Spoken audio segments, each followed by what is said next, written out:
Hey, vinyl community, Elliot here, Lazy Dogs Records. I've been doing a lot of thread responses and contest entries, and I realized I haven't done anything uh, delving in depth into any of the recordings I've picked up lately or anything like that. Just more showing records and doing responses and following threads and things like that. So I thought I would review an album today, a 2020 release, and it is this album.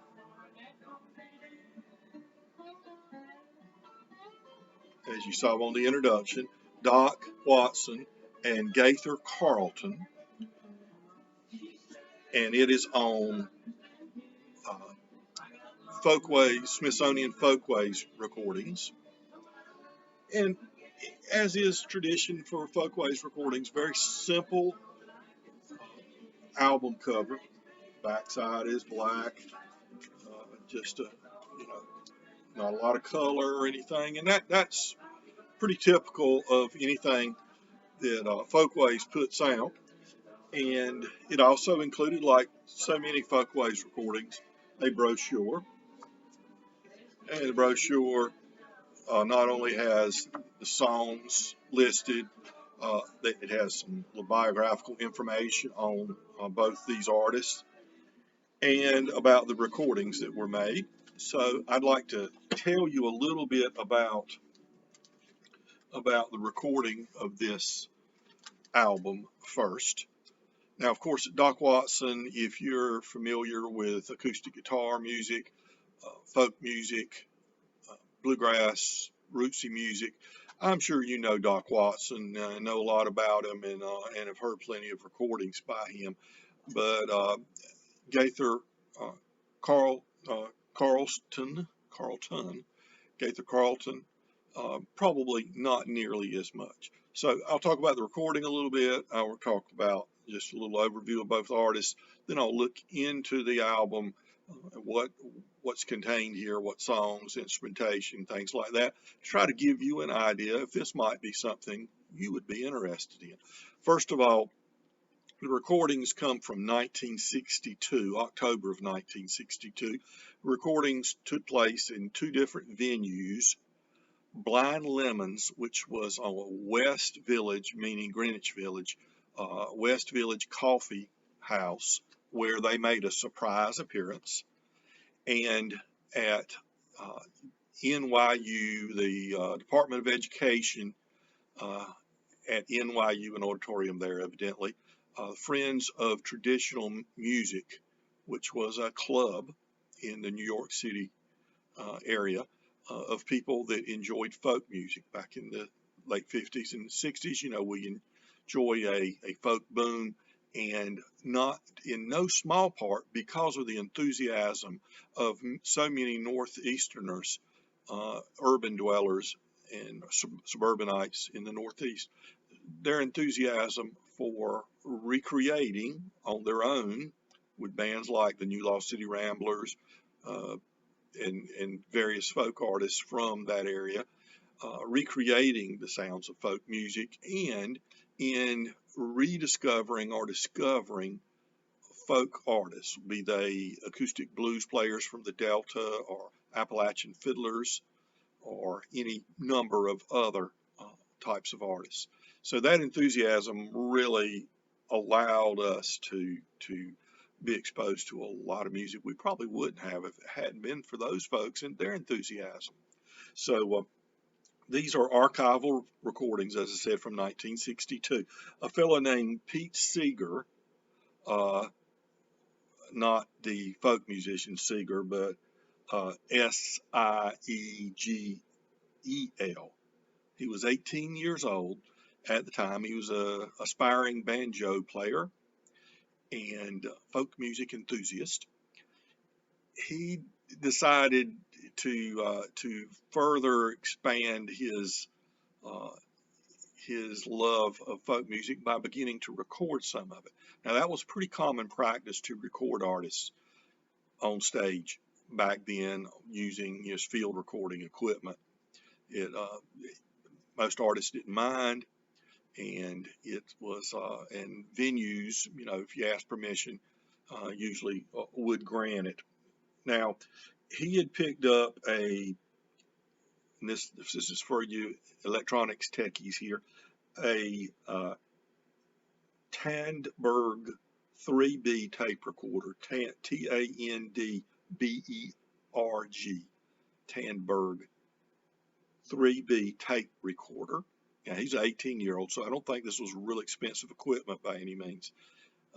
In fact, he said the microphone he said it was the best microphone he could get for his limited budget. And the microphone was an Electro Voice 664 dynamic microphone.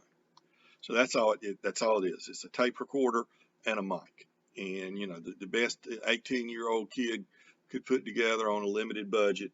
And I believe it was his first opportunity to record occurred in this instance in the fall of 1962 at Blind Lemon's Coffee House in the West Village. He had made friends with some of the older folks like Ralph Rensler, who had basically, quote unquote, discovered Doc Watson and brought him up to New York, and Pete Seeger and some of the other folkies that were, maybe 10 years older than him, maybe less. But they had advised him, hey, start recording stuff. And Ralph was putting on the show at NYU, and he got him permission. They didn't have enough in their budget there for the show to record it themselves. So he gave Peter Siegel permission to go in and make the recording, and gave him a heads up about the performance at the coffee house too. So he rushed over there. He found out about it the day of, and he rushed over there that evening and got everything set up and was able to record. So fast forward to 2017, which is a bunch of years later. I'm not going to try to calculate it in my head right now, but a bunch of years later, or more than a half century later, he's got these tapes still, or these two tapes still, and he decides that we really needs to do something with it. So he takes it upon himself. He's got a little more in his budget now, and being a much older person, and he in 2017 started restoring, editing, and mastering in his apartment there in New York City these tapes, presented it to the Smithsonian, who agreed to put it out on the Smithsonian Folkways label, both as a CD, but also as an LP, a vinyl record. So, hats off to Smithsonian for seeing the importance of this and doing so. Now, a little about the artist. Of course, as I've said earlier, most people know Doc Watson, or at least have a passing knowledge of him. But at this point in 1962, Doc was in his late 30s. He is a family man. He's got two children, Merle and Nancy, his wife, Rosalie, and they are living in where they've always lived, in Deep Gap, North Carolina, the Blue Ridge Mountains. And he is the folkies from New York have come down and kind of convinced him, hey, there's an opportunity here for you. You are an amazing guitarist, and we think we can, get you some income. And Doc wasn't making a lot of money at this point. Doc, by the way, is blind. And so, it's difficulty in providing for a family is tremendous. In fact, he was receiving welfare payments, welfare money from the county at that point. He was a piano tuner, and he played music for dance bands, provided the guitar work for dance bands and things like that. Wasn't making much money at all. And when Ralph Rensler said, why don't you come up here? We can make arrangements and get you up here. And they did. They made some excursions to New York in 1960, and then by 62 he was back. So he is relatively unknown at this point, just beginning to perform, and he start playing at the folk clubs in New York and Los Angeles, Ash Grove in LA, and Gertie's in the Village, places like that, college campuses, like in this case at NYU, would become a mainstay for his performances in the 1960s. But of course, he's going to go on from this point and become probably, arguably, and I would argue it, the most important, most influential acoustic guitarist in the second half of the 20th century. I think it's safe to say that, maybe in the entire 20th century.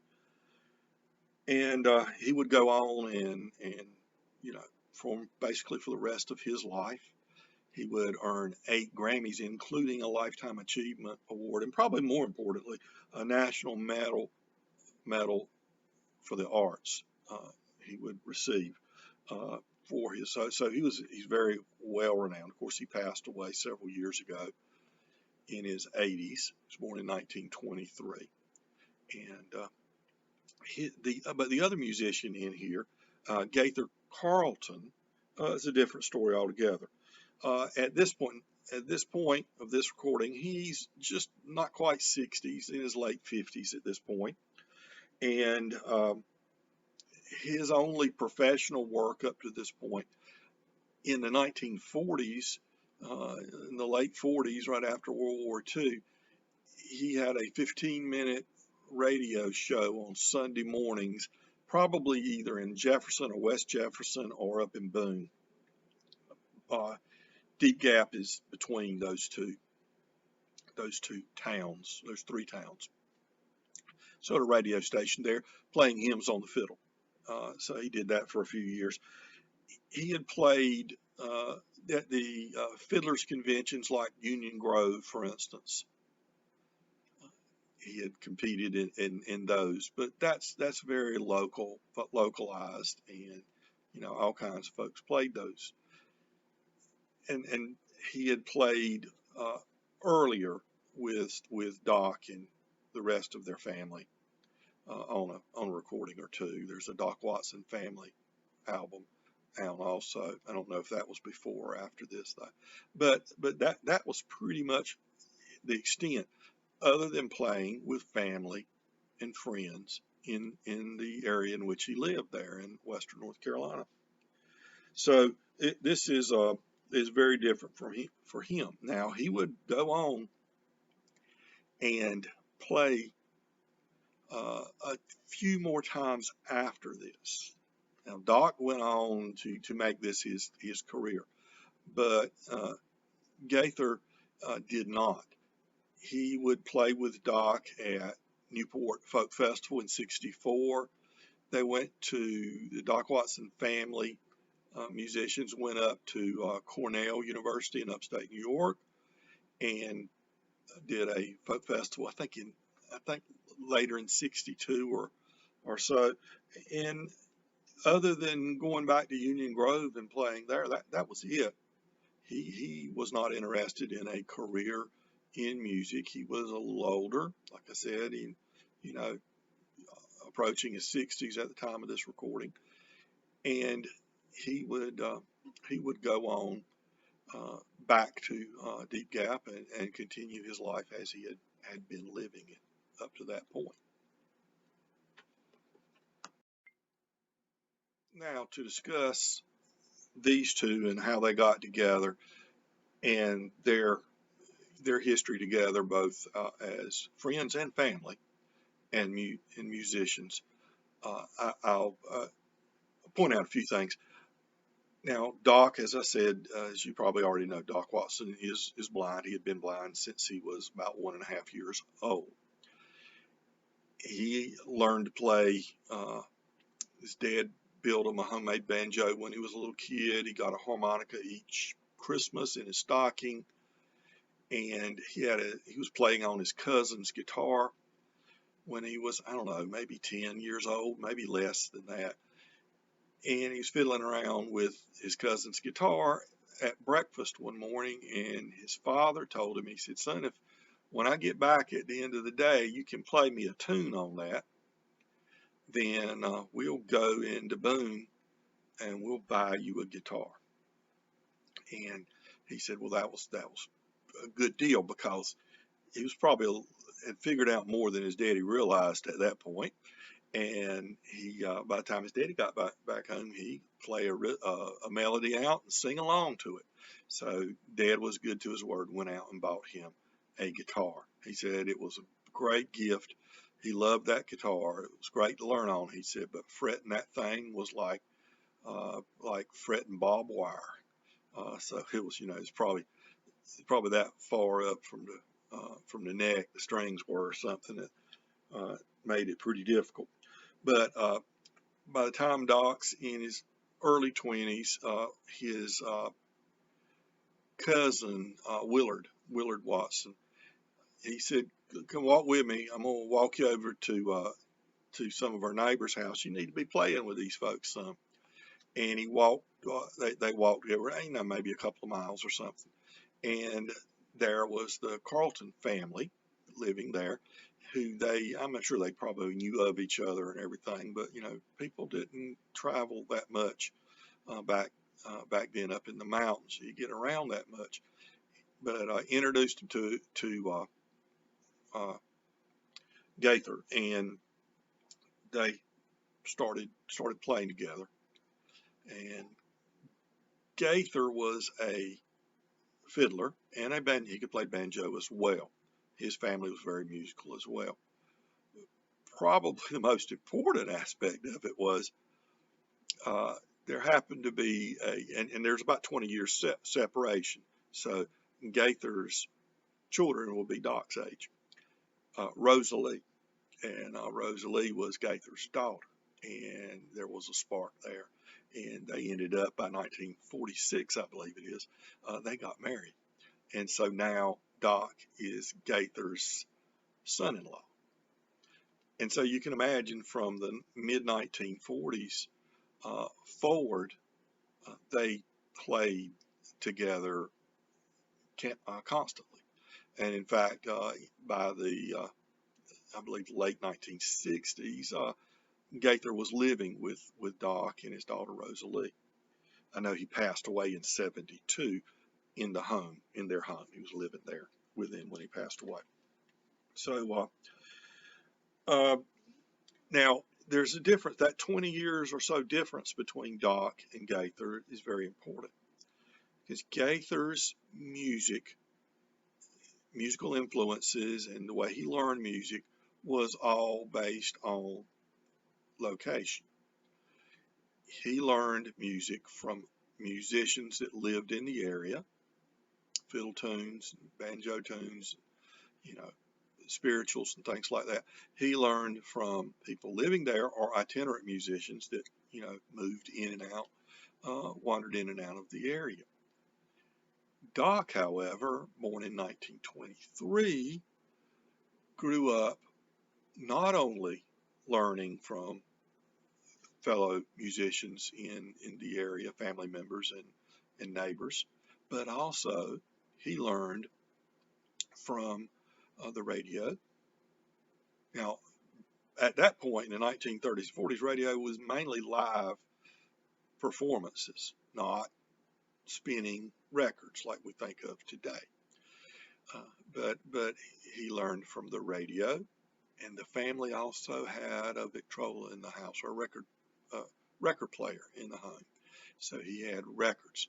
So he listened to not just the traditional music of the Appalachian Mountains, but he was hearing, they were buying race records, hillbilly records, and we don't like either one of those terms in today's world, of course, but they were categorized. So he was listening to blues from old 78s, and he was listening, well, they weren't old at the time, they were new 78s, and he was listening to, big band. He was listening to the crooners. He was listening to country artists. He was listening to a wide variety of music in the 1930s and 40s and 50s. So Gaither was the last generation of mountain folks that were isolated in their musical exposure. Dawg's generation was not nearly as much. Okay, so that would be important. Now to talk about the album itself.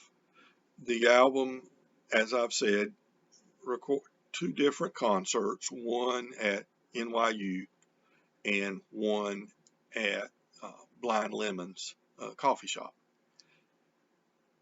The album consists of 15 tracks, what we would generally refer to as traditional songs, but songs that had, in many cases, been recorded in the 1920s and 30s especially. Some of them Gaither had learned from, the community. Some of them Dawg had learned from records. Some he had learned from the community, from his father, or, from a neighbor, things like that. But it starts with a composition by Gaither Carlton, and it's called Double File, a nice fiddle tune, which is kind of unique in that it's in the key of A, and it leans heavily on a B minor chord that's played in there. It leans heavily on that B minor. Nice instrumental, and then it follows with one with vocals, Handsome Molly, with Dawg on the banjo. Now, throughout much of this album, Dawg's not playing the guitar, what he's most noted for. He's playing the banjo to Gaither's fiddle. There's a time or two when Gaither plays the banjo and Dawg plays the guitar. So it varies, but it's interesting how much Dawg is playing the banjo during this early recording. When there are vocals, it's great to hear. Now Dawg's got this nice, beautiful, clear baritone vocals, but there's no whistles and bells. Dawg is not trying to, pull like Whitney Houston, hitting these notes and holding. Dawg is just, he's there about presenting the song in this nice, clear, beautiful voice that is without any ornamentation to his vocals. Throughout the recording, what interplay between the audience and the musicians is done by Dawg. Gaither is very reserved, very quiet. He doesn't really comment at all. Dawg does the emceeing. He introduces the songs. He throws in the asides during, something he really likes. If Gaither's he really likes that fiddle Gaither's playing right there. He said, take it, boy, stuff like that. But that's about it. There's not a lot of banter. Dawg's not bantering with the audience, but he's friendly with the audience. But usually it's just, a little background on a song. For instance, they do He's Coming to Us Dead, sad song that it is, he explains is probably written during or after the American Civil War, and the parents are going to the train station to meet their son coming back from the war, and he's going to be in a casket, and in fact that's the third song on here. That was an old Grayson and Whittier tune. Grayson, G.B. Grayson was and Whitaker had recorded in the 1920s. A lot of artists had recorded in the 1920s before the Great Depression hit, even into the Great Depression a little bit.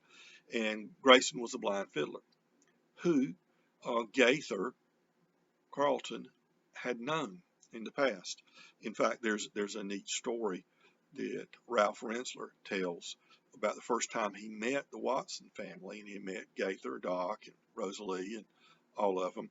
And he got out Harry Smith's American Anthology of Folk Music album and put it on their record player and played them a Grayson, a George B. or G.B. Grayson recording of Oh Me Wise, the sad, sad murder ballad.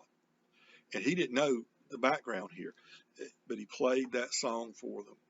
And then he looked over, and as the song ended, there was just quiet in the room. And the tears were just rolling down Gaither's face. And he nodded and he said, yeah, just like the old times. Because, see, he had known Grayson. And to hear his friend on this recording was so meaningful to him. I'm sure he harked back to the times when he and Grayson played the fiddles together. So, that kind of tells you a little bit about Gaither Carlton. He was very, very humble, reserved man, and that's just a nice little story. You think you've got this album of folk recordings, and it's, to Ralph Rentzer, it's such a distant place, that he's intrigued with, loves. But to Gaither, it's, it's intimate. It's his relationships with others that he's listening to, whether it's because he played with that man in the past and was his friend, or whether it was because that song was taught to him by his granddaddy or his neighbor or something. There's always some much closer connection. Well, side one continues on with Corina, which is a 12-bar blues, which is first recorded, I think, by the Mississippi Sheiks, if I'm not mistaken, but Bob Wells, Texas Playboys did it. It's a pretty standard tune today, Corina, Corina. Brown's Dream, which is guitar and fiddle, and the first of two versions of Groundhog, in this first version with Gaither on the banjo. And Gaither was, of course, as we said, Doc's father-in-law. So Merle was his grandson. He taught Merle how to play the frailing banjo, probably because Doc was off touring when Merle was young. So there was his granddaddy in the home. And I know Rosalie taught Merle some guitar chords and things like that. And when Doc came back, he was shocked at how much progress his son Merle had made. The life of the traveling musician, can't be home for so many important moments in your life. And then My Home's Across the Blue Ridge Mountains, which was recorded a lot in the 1920s, 30s. And in this case, once again, Doc is playing the banjo, not the guitar, and Gaither playing the fiddle. And then they do the classic Bonaparte's Retreat on the guitar and fiddle. Now, I'd love to do needle drops for you. I tried to set some up, but I'm just not technologically equipped here in order to get a good quality recording. I've tried them in the past, and they just don't work well at all, and I apologize for that. But I'm sure you go on YouTube and you can type these artists' names in, and you could pull up all kinds of examples of their work. Now, side two starts with one of those haunting, mournful mountain ballads, one called Willie Moore, one of those death ballads about, so much of the mountain music is about, those monumental moments in someone's life, death, love, events like, murders, things like that, because so much of it was telling a story, preserving the history. Okay, so that's a nice ballad. And Blue Ridge Mountain Blues, which was originally recorded by another blind guitarist, Riley Puckett, in 1924, but recorded by a whole lot of people in kind of a bluegrass standard today. That's another guitar and fiddle, so good example of Dawg's guitar work. Going back to Jericho, fiddle and banjo in this case, then the fiddle classic, Billy in the Low Ground. You hear that done so often, on fiddle, and learning guitar tunes and things like that would be one you would learn. And let's see, Reuben's Train with Dawg on the banjo, another traditional song, and a song that's derived from a British music hall song. The British music hall song was Don't Go Down to the Mine, Daddy. And some of our friends over in the UK may be familiar with that particular song. This variation, as it crossed the Atlantic and was adapted to current to the circumstance that folks here in the US were living in, it eventually evolved into The Dream of the Miner's Child. But it's the same basic song. Words changed around a little bit. The melody might be a little different, but pretty much the same melody. And that's true with so much of the music that we have from there. And it concludes with a second version of Groundhog. This one different in that it was played with Dawg playing the auto harp and Gaither playing the fiddle, and Arnold Watson, Dawg's brother, playing the banjo. So the question is, should you own this album? I say absolutely. This is a wonderful, wonderful album. You've got the beginning stages of one of the greatest musicians of the 20th century, Dawg Watson, the early performances, some of the early performances that he did in 1962. You've got a very important but very seldom recorded fiddler, Gaither Carlton. His legacy needs to be remembered, and this recording does an excellent job of highlighting him. In fact, I would say this is really a Gaither Carlton with Dawg Watson album, as much as it is a Dawg Watson with Gaither Carlton album, because his fiddle and occasional banjo is just so key to these recordings. The musicianship is superb. These are world-class musicians. Their ability to play together after decades together performing in intimate settings, family settings so often, gives it a warmth and just a beauty that you're not going to get from a sterile recording in the studio with one musician coming in and laying down his track, and a week later some other musician coming in and laying down his part, somebody else sending in from somewhere else, and so on and so forth. So yes, this is definitely a beautiful recording with renditions of important and lovely songs, and sometimes haunting renditions of lovely songs. It's authentic. It is real. There's no whistles and bells here. It is two musicians on stage performing before a live audience, and it's very well done. The recording quality, surprisingly enough, given it's 1962, given it's just a tape recorder and a mic, recording quality is excellent. Now, I don't know what he went through to clean these tapes up or enhance this when he mastered it or whatever. Only so much, I'm sure, could be done, but he did a very good job. The album itself It's pressed very nicely. I clean all my records before I ever play it because quality control is so poor, so from so many of the pressing houses.